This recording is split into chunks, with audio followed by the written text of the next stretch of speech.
Olá, eu sou Davi Jorge, estou lendo. E esse é o Tríplice Invicto. Estou lendo Sócrates, a história e as histórias do jogador mais original do futebol brasileiro, de Tom Cardoso. Capítulo 10. A democracia na Berlinda. O exuberante futebol praticado na Copa da Espanha não foi o suficiente para diminuir a revolta de parte da crônica esportiva brasileira diante da eliminação precoce no Mundial. Tele era o principal alvo, criticado por teimar em escalar a seleção sem pontas fixos e por permitir que os jogadores se lançassem ao ataque sem a menor preocupação defensiva. Somente um primarismo infantil e teimoso poderia pensar que os adversários não iriam aproveitar o erro clamoroso, esbravejou João Saldanha em sua coluna no Jornal do Brasil. Pelé, falando aos jornalistas, também aproveitou o momento para dizer que ele, ao contrário da grande maioria, jamais se deixará levar pelo chamado futebol arte. Giulite Coutinho, presidente da CBF, pressionado por todos os lados, demitiu Tele. Sócrates foi um dos poucos jogadores a criticar publicamente a saída do treinador. O futebol brasileiro vai pagar caro pelo que está fazendo com Tele. Estão destruindo um grande trabalho e isso vai ser muito difícil de se recuperar, disse. Sócrates nem teve tempo para prestar solidariedade a Tele e curtir o nascimento do quarto filho, Eduardo. O Campeonato Paulista de 1982 começara 3 dias após o fim da Copa da Espanha, e mesmo com todas as conquistas da democracia corintiana, como o fim da concentração para atletas casados, disputaram um torneio regional com 20 clubes e com duração de 5 meses, depois de um longo período de preparação para uma Copa do Mundo, não era um roteiro dos sonhos de nenhum jogador, muito menos de Sócrates. Não que não fosse divertido jogar ao lado de Casagrande, Vladimir, Birubiru, Zenon e Ataliba. O Corinthians cumpria uma campanha exemplar no torneio. Vencera, com folga, o primeiro turno, com direito a goleada por 5-1 diante do Palmeiras, no dia 1º de agosto, 3 gols de Casagrande. Se vencesse também o segundo turno, o Alvinegro conquistaria o título automaticamente. O São Paulo de Valdir Pérez, Oscar, Dario Pereira, Renato, Serginho Chulapa e Zé Sérgio, bicampeão do torneio, era tido como o único adversário capaz de roubar o troféu de campeão paulista. O primeiro desde o surgimento da democracia corintiana, do time dirigido por Mário Travaglini. E a previsão dos analistas se confirmaria. Na última rodada do segundo turno, contra o próprio São Paulo, precisando vencer para ser campeão antecipadamente, o Corinthians foi derrotado por 3-2. Com a vitória, o tricolor paulista conquistava o segundo turno e o direito de disputar a final contra o Timão em 2 jogos. Semanas antes da grande decisão, Sócrates, Casagrande e Vladimir decidiram organizar uma grande festa com o objetivo de arrecadar fundos para a campanha do sindicalista Luiz Inácio Lula da Silva, o candidato ao governo paulista pelo Partido dos Trabalhadores, o PT. Era a primeira vez em 17 anos que seriam realizadas eleições diretas para o governador, e Lula surgiu como grande azarão. Os favoritos para suceder o governador biônico Paulo Maluf eram André Franco Montoro, do PMDB, e Reinaldo de Barros, do PDS, lançado por Maluf. A festa prometia, além de lideranças do PT e de outros jogadores identificados com as forças progressistas, o evento contaria com a presença de Gonzaguinha, Fagner e Djavan. O alerta foi ligado no Corinthians, não por causa do apoio do trio corintiano a Lula, que não chegava a ser uma surpresa. Casagrande e Vladimir eram filiados ao PT e Sócrates, apesar da simpatia por Montoro, também via com bons olhos o surgimento de um partido identificado com a luta sindical e operária. O que deixara a maioria dos conselheiros do clube indignados e alguns deles intimamente ligados à ditadura militar era o local escolhido, devidamente autorizado pelo vice-presidente de futebol, Adilson Monteiro Alves, como sede para a festança em apoio à candidatura petista, as dependências do Parque São Jorge. Reza a lenda que o superintendente da Polícia Federal de São Paulo, Romeu Tuma, ex-diretor-geral do Departamento de Ordem Política e Social, DOPS, principal órgão de investigação e repressão do regime militar, quase infartou ao se deparar com centenas de barbudos nas áreas sociais do clube. Achou que se tratava de um levante comunista ou algo do tipo. Ai, meu Deus. O presidente do Conselho Deliberativo do Corinthians, Roberto Páscoa, exigiu a imediata renúncia do presidente Valdemar Pires e dos seus homens de confiança, Adilson Monteiro Alves e Sérgio Scarpelli, vice-presidente de Finanças, e uma punição severa para os jogadores envolvidos no churrasco do PT. O estatuto não permitia que o clube fosse usado para fins políticos, mas a tentativa de golpe não ganhou força. O time cumpria uma campanha irretocável no Campeonato Paulista e, àquela altura, a saída dos três dirigentes e o afastamento de Sócrates, Casagrande e Vladimir, peças fundamentais para o bom rendimento em campo, significaria o adeus ao título paulista. Não que o presidente Valdemar Pires fosse poupado de alguns dissabores. O dirigente havia sido convocado para comparecer imediatamente a Brasília para uma conversa com o brigadeiro Jerônimo Bastos, presidente do Conselho Nacional dos Desportos, CND. Pires ouviu calado o pito do militar.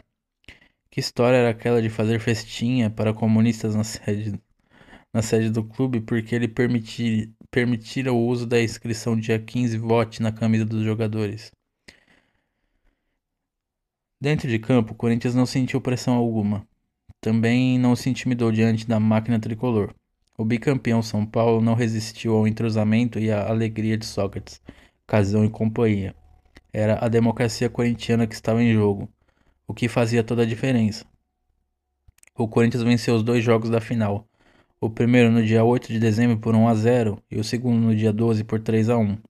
Casagrande tornou-se artilheiro da competição com 28 gols, seguido de Sócrates com 18. A dupla só não conseguiu eleger Lula, que terminou em quarto lugar. Em compensação, Franco Montoro, que se identificava com a luta democrática, derrotara Jânio Quadros e o candidato malufista Reinaldo de Barros. Nem o título serviu para acalmar os ânimos dentro do Parque São Jorge. Os conselheiros ligados a Roberto Páscoa ainda tramavam nos bastidores a queda de Valdemar Pires, ou pelo menos o enfraquecimento a todo custo de sua candidatura à reeleição. O pleito estava marcado para março de 1983. Vicente Mateus surgira como o candidato natural da oposição, o único capaz de angariar votos suficientes para derrotar Pires. A estratégia era tornar públicos os abusos cometidos pelos líderes do time, como o hábito de beber cerveja quase que diariamente no bar da Torre, dentro do Parque São Jorge. Na época, o principal alvo dos opositores da democracia corintiana era o jovem e impetuoso Casagrande, de 19 anos, muito mais suscetível a deslizes do que o já experiente Sócrates, beirando os 30 anos e com mais jogo de cintura para suportar as pressões. Vladimir conta. Logo após a conquista do Campeonato Paulista de 1982, o Adilson chamou os jogadores mais experientes, eu, Sócrates, Eduardo, Amorim, Zenon, Mauro, para uma reunião na casa dele. A gente sabia que o clima estava pesado e que a oposição, enfraquecida depois do título, faria de tudo para criar um fato novo, algo que enfraquecesse a candidatura à reeleição do Valdemar. E a democracia corintiana não era apenas uma pedra no sapato de alguns conselheiros do Corinthians, que queriam voltar ao poder. Era algo que incomodava muita gente, que tinha extrapolado as quatro linhas e virado um movimento político. O churrasco para o PT atiçou os caras. A gente sabia que vinha chumbo grosso e que eles pegariam o Casão. O Casão usava drogas, mas socialmente. Os mais próximos, como eu e o Sócrates, sabiam disso. Se existia um cara ali que podia ser usado como um instrumento para diminuir as conquistas da democracia corintiana, esse alguém era o Casão. Havia motivos de sobra para blindar os principais líderes da democracia corintiana, principalmente Casagrande, o mais rebelde e vulnerável deles. Vladimir tinha razão. O movimento tinha deixado as dependências do Parque São Jorge para se tornar a mais importante mobilização de atletas na história do futebol brasileiro, com conotações políticas e comportamentais. Enquanto Rita Lee, convocada por Washington Oliveto para integrar o Conselho Alternativo do Corinthians, fazia show com a camisa da democracia, ao lado de Sócrates e Casagrande, o radialista Osmar Santos da Rádio Globo, uma das maiores audiências do país, enaltecia o caráter vanguardista do movimento, desagradando a cúpula das organizações Globo, fechada com o regime militar. A democracia corintiana nascia numa época de grande tensão do governo do general João Figueiredo, 1979 e 1985, que enfrentava rebeliões internas por parte da linha dura da repressão.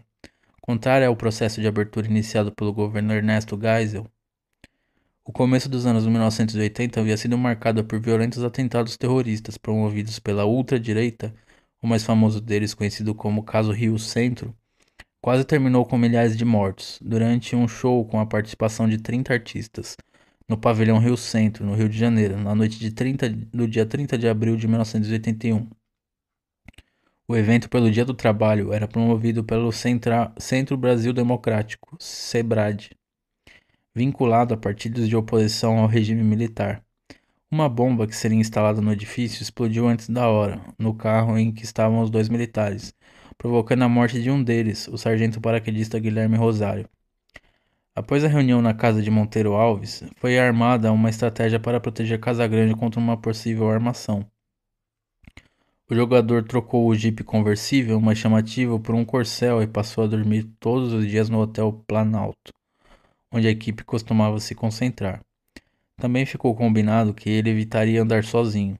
Em seu bairro teria sempre a companhia do vizinho Ataliba, e quando resolvesse sair à noite para a farra, que também teria de diminuir, Sócrates seria o seu companheiro, o que na prática não mudava nada. Os dois não se desgrudavam. Casagrande mal completara 18 anos quando passou a ser o parceiro de noitada de Sócrates, que podia incluir tanto um show de rock na Bela Vista, como uma interminável maratona etílica no bar De Repente, nos Jardins. Ao contrário de Sócrates, Casão não segurou a barra.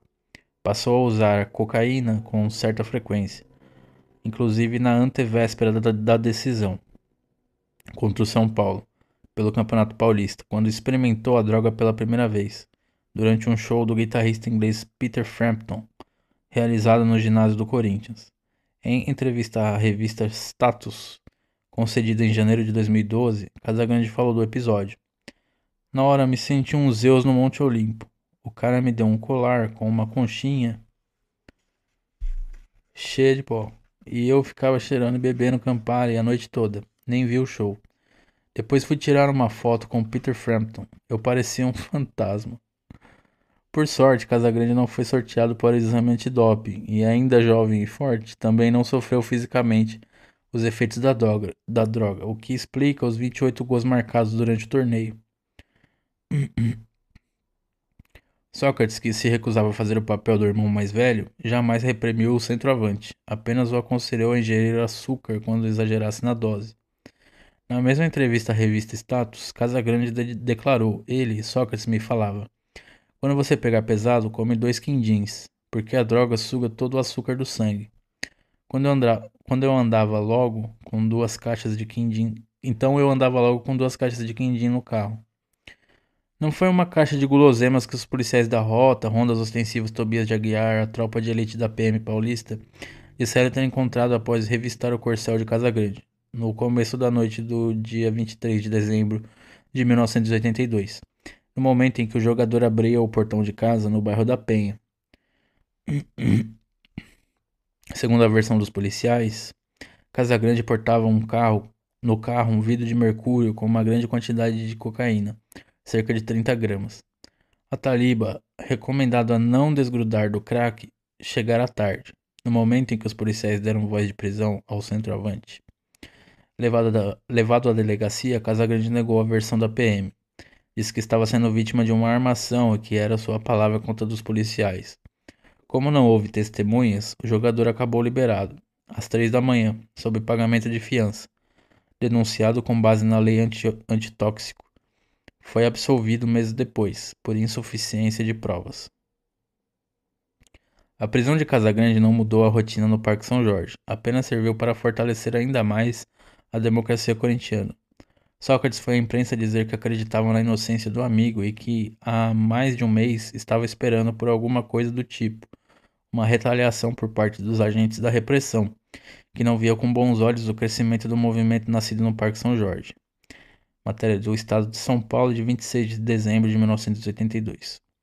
Já Dilson Monteiro Alves garantia que o planejamento para 1983 não seria alterado após o incidente. Casagrande continuava prestigiado pela direção, e o Corinthians pronto para ganhar o Campeonato Brasileiro. A prioridade era a contratação de um novo goleiro. Solito, o titular, não chegava a comprometer, mas também estava longe de ser o arqueiro dos sonhos de Mário Travaglini. Carlos da Ponte Preta estava na mira do Corinthians havia meses, mas o favorito do técnico era o experiente goleiro do Grêmio, titular da seleção nas Copas de 74 e 78. Um profissional que colecionara títulos e desafetos, Emerson Leão. Se a democracia corintiana começou a nascer a partir do afastamento de jogadores individualistas como Paulo César Caju, não fazia o menor sentido contratar o mais personalista dos jogadores, Leão. Mas Travalini bateu o pé. Se o clube sonhava com grandes ambições no ano de 1983, tinha de começar o planejamento contratando um grande goleiro, e não havia dúvidas sobre a qualidade técnica do ex-palmeirense. Adilson Monteiro Alves sabia que a vinda de Leão dividia o elenco e resolveu marcar um jantar apenas com a presença dos líderes da democracia corintiana, Sócrates e Vladimir, o que já contrariava os princípios do próprio movimento. Naquela noite, o trio, sem ouvir o resto do elenco, decidiu-se pela vinda de Leão. Adilson e Sócrates votaram a favor e Vladimir contra. Com a decisão já tomada, Adilson marcou uma reunião no Parque São Jorge. Os jogadores deveriam votar, como era de praxe na democracia corintiana, a vinda ou não do goleiro do Grêmio.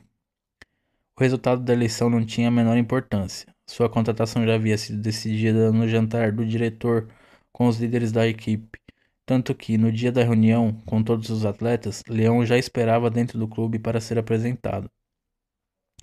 Adilson, como conta o armador Zenon, nem fez muita questão de disfarçar o teatro. O Adilson convocou uma reunião de emergência para decidir a contratação ou não de Leão. Foi tudo muito rápido, improvisado. Ele colocou os banquinhos na sala de ginástica e iniciou ali mesmo a votação.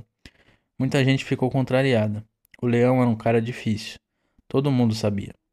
A votação foi confusa. O casal não queria nem votar. O Solito ficou puto. No final ficou tudo meio empatado e quem acabou decidindo foi mesmo o Adilson. Não tinha essa história de todos os votos terem o mesmo peso. O do Adilson sempre valia mais.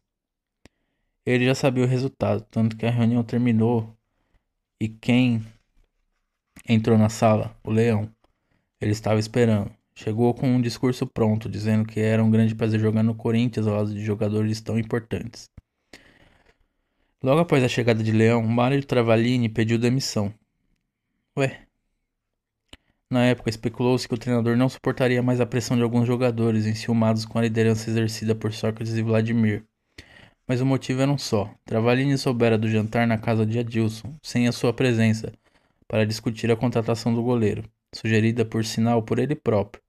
Sentiu-se desprestigiado e, elegantemente, sem se queixar à imprensa, pediu para deixar o clube. A saída do técnico, querido por quase todos os jogadores, desestabilizou o grupo. Para piorar, o psicoterapeuta Flávio Gicovati, que chegara ao Corinthians juntamente com profissionais de outras áreas, também estimulado pelo desafio de participar do movimento Democracia Corintiana, estava afastado do clube desde as finais do Campeonato Paulista, não por vontade própria. Gicovati conta: Eu cheguei ao Corinthians motivado, como quase todo mundo, pelo movimento da democracia e pela oportunidade de implantar um tema que eu estudava na época, que era o medo de vencer. Eu sofri resistência, principalmente por parte da comissão técnica. Dos jogadores, não. Eu me aproximei muito do Sócrates e essa aproximação causou uma ciumeira danada, principalmente no Adilson. E ficou insustentável depois que o Corinthians venceu o Campeonato Paulista de 1982 e parte da crônica esportiva e os jogadores, principalmente Sócrates, elogiaram publicamente o meu trabalho. Eu acabei afastado pelo Adilson, que não me deu qualquer explicação. Fiquei 3 meses de fora. Não estava no clube no episódio da prisão do Casagrande, nem da contratação do Leão. A contratação do Leão foi um grande erro, com certeza. O Sócrates era o esteio do time. Mesmo na democracia, há sempre a influência maior de alguns personagens. E Sócrates era o protagonista. Não havia espaço para Leão, que também era uma vedete, um cara de confronto. Ele não ia aceitar docilmente a liderança filosófica de Sócrates. Só voltei ao Corinthians a pedido do próprio Adilson, quando o circo já estava armado. Cada coisa que acontece no Corinthians. Enfim, homem de hábitos conservadores, Leão era, por ironia, pelo menos como exemplo de atleta de futebol, muito mais próximo dos cardeais da democracia corintiana, sobretudo de Sócrates e de Vladimir, do que da maioria dos outros jogadores, que baixavam a cabeça na hora de negociar com os dirigentes. Articulado, de personalidade forte, Leão ficara conhecido não só pelo talento embaixo das traves, mas também por endurecer com os clubes na hora de renovar os seus contratos, experiência que ele adquiriu em meados dos anos 1970, quando presidiu o Sindicato de Jogadores do Estado de São Paulo. Em 1978, com menos de 30 anos, tinha 29, já era o terceiro atleta mais bem remunerado do Brasil, algo raro para um goleiro, perdendo apenas para Rivelino e Zico.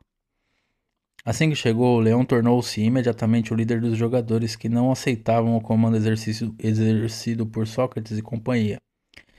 Ele queria derrubar a democracia. Um cara autoritário como ele não poderia mesmo gostar de um lugar onde as pessoas tinham liberdade para decidir o que é melhor.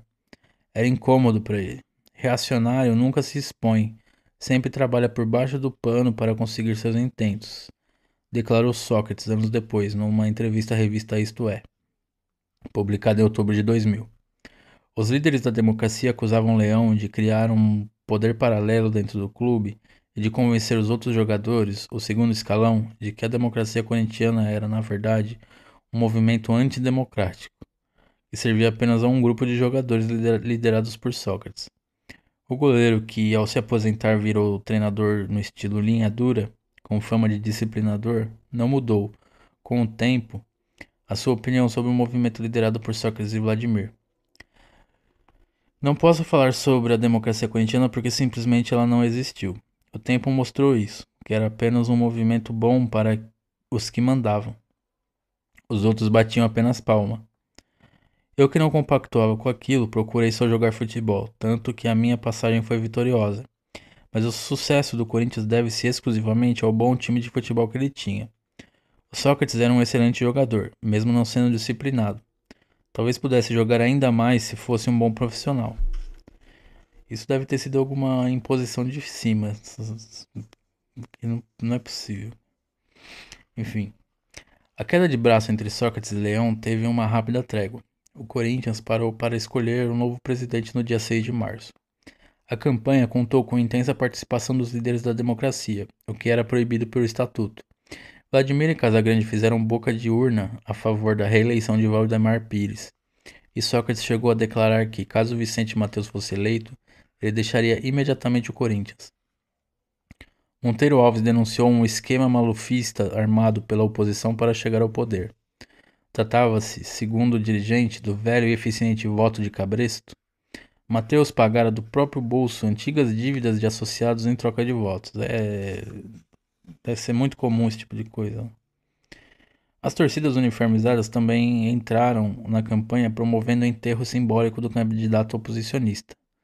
Mateus já estava morto. Valdemar Pires venceu a eleição com folga, 5.138 votos, mais do que o dobro dos votos do ex-presidente. Após as eleições, em uma decisão inédita, o veterano lateral direito Zé Maria, o Super Zé, acabou escolhido pelos próprios jogadores o novo treinador do Corinthians. Zé, porém, não foi um super técnico. Sob seu comando, o Alvinegro obteve 3 vitórias, 5 empates e 2 derrotas, e terminou desclassificado precocemente, antes das quartas de final do Campeonato Brasileiro de 1983. Bastou a eliminação no torneio para o modelo da democracia corintiana ser novamente colocado em xeque. A revista Placar reuniu os 3 líderes do movimento, Sócrates, Vladimir e Adilson Monteiro Alves, para esclarecer a inesperada saída de Travaglini e a suposta leniência de Adilson diante dos abusos cometidos por alguns jogadores. Na pauta, o escândalo do momento, o porre de Sócrates e Casagrande em plena sala do preparador físico, Hélio Máfia, que conta. Eu acabei o treino e fui até a minha sala. Era uma sala pequena, meio escondida, com uma mesa apenas. Quando entrei, encontrei o Sócrates e o Casagrande na maior alegria bebendo cerveja. Eles tinham comprado meia dúzia de garrafas no bar do Corinthians. Eu fiquei puto. Dei uns tapas nos copos e mandei que eles saíssem. O clube estava cheio de jornalistas. No dia seguinte, abro o jornal e lá está. Sócrates e Casagrande bebem cerveja na sala do preparador físico. Adilson tentou contornar a situação, explicando aos jornalistas que se tratava de um mal-entendido, mas foi imediatamente interrompido por Sócrates, que não só confirmou a história, como passou a discorrer sobre os benefícios da sua bebida preferida. Fomos para a sala do máfia. Alguém foi buscar uma cerveja, todos tomamos, inclusive os jornalistas. Primeiro, discordo totalmente da prevenção contra esse líquido. É a minha bebida de eleição favorita. A próxima, a primeira vez que disse isso foi um choque, pois as pessoas são totalmente conservadoras nisso. O objetivo é refrigerar, hidratar. Matéria da Placar, em 8 de abril de 1983. A partir daí, beber na sala do preparador físico ficou um pouco mais difícil. Após a saída de Zé Maria, Valdemar Pires confirmou a volta de Jorge Vieira como técnico do Corinthians. Era a segunda vez que Vieira assumiu o comando do time do Parque São Jorge. Na primeira passagem, no fim de 1979, o treinador estabelecera, por diversas razões, uma relação paternal com Sócrates. O meia, que ele conhecera garoto em Ribeirão Preto, sofria para se adaptar a São Paulo e às exigências da torcida corintiana. Mas agora era diferente. 4 anos haviam se passado e Sócrates já era o maior ídolo da torcida. O incontestável craque do time e da seleção brasileira, o grande catalisador da democracia corintiana. A torcida alvinegra, que no início se irritara com o estilo do meio-campista, desprovido de ansiedade para resolver as jogadas, sempre à procura do melhor passe, da melhor jogada, cadência que não combinava com a correria e a impetuosidade, marcas do Corinthians pré-título de 1977, não só aceitaram os momentos de impassibilidade de seu craque, como passaram a admirá-los. Quando o Corinthians tomava um gol, era Sócrates quem buscava a bola no fundo da rede, colocando-a debaixo do braço, caminhando sem pressa para o meio de campo, para que houvesse tempo suficiente para que ele fizesse valer o posto de capitão do time, distribuindo ordem e reorganizando taticamente a equipe. Sócrates também parecia ainda mais ambientado, sabedor da importância de jogar num time de massa, e era cada vez mais levado por ela nos momentos de grande emoção. Num Corinthians e São Paulo disputado no estádio do Morumbi, em 1979, num jogo marcado por uma briga generalizada entre os jogadores, iniciada por Serginho Chulapa, centroavante tricolor, Sócrates marcaria no fim, o gol que daria a vitória ao Corinthians por 2-1. Na comemoração, o meia cerrou os dois punhos, não só um, como seria habitual, e correu em direção à torcida do São Paulo, provocando-a. Ele viveria outros dias de Idário, o ídolo corintiano dos anos 1950, o lateral direito que se transformara em sinônimo de raça e valentia. Quando isso acontecia, um canto passava a ecoar no estádio. Doutor, eu não me engano, o seu coração é corintiano. Uma adaptação da marchinha de carnaval, Coração Corintiano, composta nos anos 1950 pelo casal Manuel Ferreira e Ruth Amaral. No Corinthians, o cerebral Sócrates também aprenderia a jogar com o coração. Jorge Vieira sabia que acompanhar Sócrates pela noite paulistana, como havia feito tantas vezes no passado, se tornara, com o tempo, impossível. A lista de botecos frequentados pelo jogador era interminável, e Sócrates não se limitava apenas a hidratar-se com a bebida de eleição. Estreara como produtor teatral, responsável pela peça Perfume de Camélia, encenada no Teatro Ruth Escobar. Jorge Vieira constatou o óbvio: não precisaria mais proteger Sócrates, e sim domá-lo.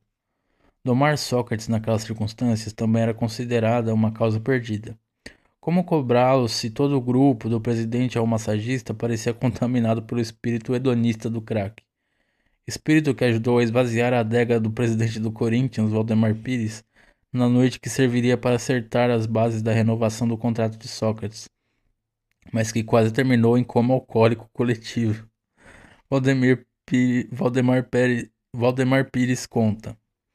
O Sócrates chegou aqui em casa com o advogado dele, o pai, seu Raimundo, o Adilson e o Sérgio Scarpelli, vice-presidente de finanças. O combinado era jantar primeiro e depois discutir a renovação do contrato. Terminamos de comer e alguém começou a conversar sobre vinhos. Eu decidi então convidar todos para conhecer a minha adega, que ficava no sótão de casa. Era por volta das 10 da noite, por aí. Sócrates pediu para experimentar um dos vinhos. O advogado dele também. O Adilson quis provar outro. Quando eu percebi, já eram 4 da manhã e os caras tinham bebido tudo. O advogado de Sócrates bebia mais do que ele. Nunca vi nada igual. Ninguém foi para casa. Dormiram ali mesmo, na adega. Eu tinha prometido ao Roberto Cabrini, repórter do Bom Dia São Paulo, da TV Globo, que daria em primeira mão ao vivo a notícia da renovação de Sócrates, na manhã seguinte ao jantar. Às 6 da matina, o Cabrini toca a campainha de casa. Eu não sabia o que dizer. No fim, abri o jogo. Estão todos dormindo na adega. Não assinamos nada.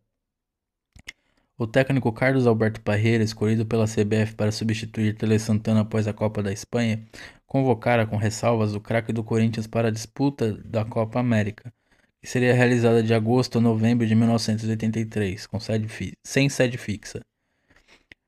Parreira, iniciando a carreira como técnico depois de uma bem-sucedida trajetória como preparador físico que incluía, entre outros títulos, o tricampeonato mundial pela seleção brasileira em 1970 no México, ainda estava distante do homem culto e refinado, capaz de passar 3 horas observando uma pintura impressionista.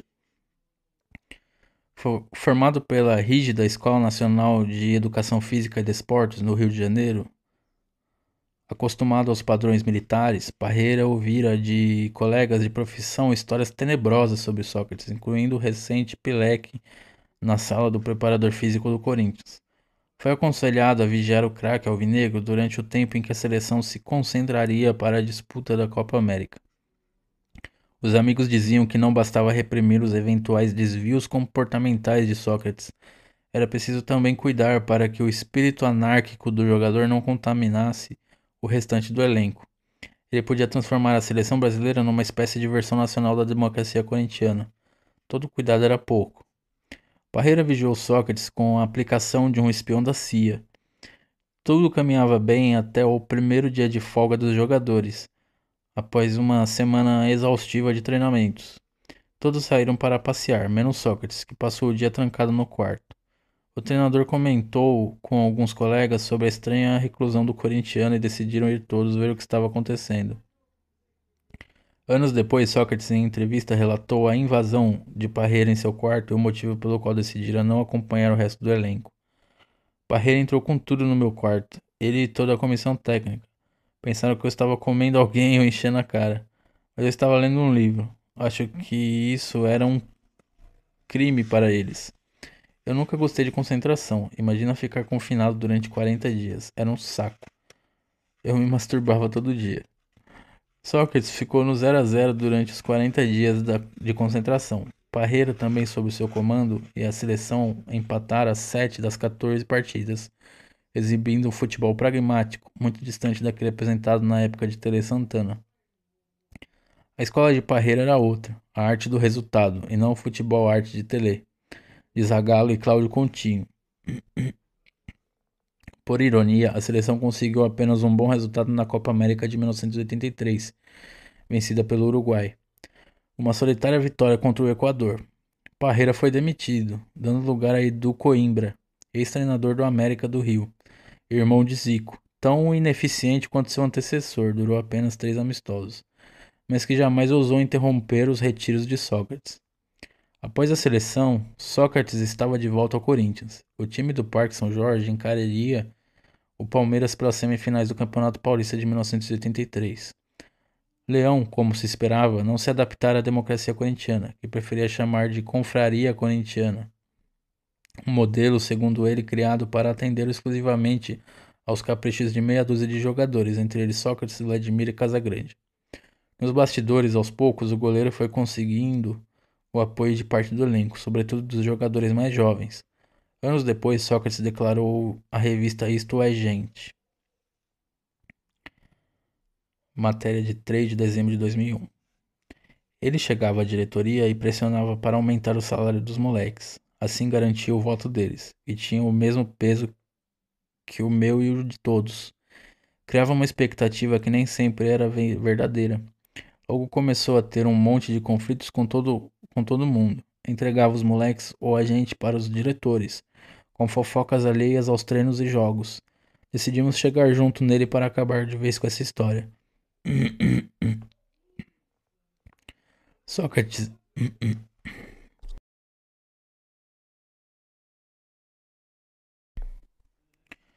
Sócrates, Vladimir e Adilson Monteiro Alves chegaram juntos em Leão horas antes do início do segundo tempo da semifinal contra o Palmeiras. Na primeira partida, Sócrates, marcado de forma implacável pelo zagueiro Márcio Alcântara, mal tocara na bola. O Corinthians, mesmo jogando mal, conseguiu empatar após um gol de pênalti de Sócrates. Adilson Monteiro Alves sentiu que o grupo já não demonstrava o mesmo entrosamento e união do início da temporada e decidiu convocar uma reunião de emergência. O alvo do dirigente era Leão, tido como responsável pela desunião do time. Vladimir conta. O Adilson reuniu o grupo e foi direto ao assunto. Olha, gente, a situação está complicada, o ambiente está horrível, existe apenas um responsável por essa situação. O responsável é o Emerson Leão. Então eu gostaria que o senhor Leão aguentasse mais esses 3 jogos, o da semifinal e mais os 2 da final, e depois arrumasse sua mala e fosse embora. O Adilson demitiu o Leão ali mesmo, na frente de todo mundo. Quando a gente estava saindo, o Adilson ainda chegou para o Leão e fez uma ameaça. Se você tomar o gol do Palmeiras, eu vou à imprensa e digo que você entregou o jogo. Aí o clima ficou ainda mais pesado. O Leão, que estava quieto até então, ficou possesso. Peitou o Adilson. Só sei que chegamos ao Morumbi faltando 10 minutos para o jogo começar. Só deu tempo de entrar no estádio, pular do ônibus e ir direto para o gramado. Sem aquecimento, a gente nem viu a cor da bola. O Palmeiras só não fez 3 gols nos primeiros 15 minutos porque o Leão fechou o gol com defesas memoráveis. Além da exibição de gala de Leão, o jogo contra o Palmeiras também ficou marcado como o dia em que Sócrates, num lance magistral, se livrou da marcação individual do zagueiro Márcio, que havia na primeira partida, a mando do técnico Rubens Minelli, abdicado de jogar futebol apenas para vigiar o craque alvinegro. Minelli repetiu a tática para o segundo jogo. Assim que o camisa 8 tocou na bola, lá estava o zagueiro palmeirense grudado grudado ao seu corpo. Sócrates passou a se movimentar lentamente de um lado para o outro do gramado, sempre com Márcio no cangote.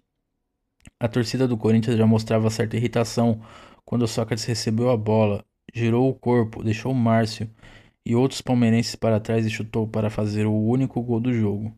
O Corinthians estava a um passo do bicampeonato, com Sócrates, Leão e companhia. O adversário nos 2 jogos das finais era, de novo, São Paulo. O time parecia mais relaxado, depois da lavagem de roupa suja com Leão. O gerente da firma, Jorge Vieira, nem teve como reclamar de Sócrates, ao saber que o jogador passara a noite de terça para quarta, da data da segunda partida das finais, enchendo a cara com o zagueiro Juninho numa pizzaria no Bexiga. Sócrates havia decidido o primeiro jogo, no domingo, ao marcar o gol da vitória por 1-0. Na noite de quarta, ainda de ressaca, repetiu a dose, marcando o gol no empate de 1-1 contra os São Paulinos. O Corinthians era bicampeão paulista e Sócrates o vice-artilheiro do campeonato com 21 gols, um a menos que o amigo Serginho Chulapa dos Santos.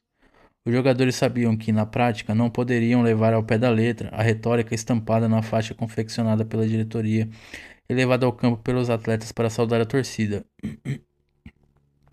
Ganhar ou perder, mas sempre com democracia. Era preciso ganhar, sempre, ainda mais uma final contra um grande rival. Enquanto Sócrates e companhia seguissem conquistando títulos, a democracia corintiana seria o melhor dos modelos.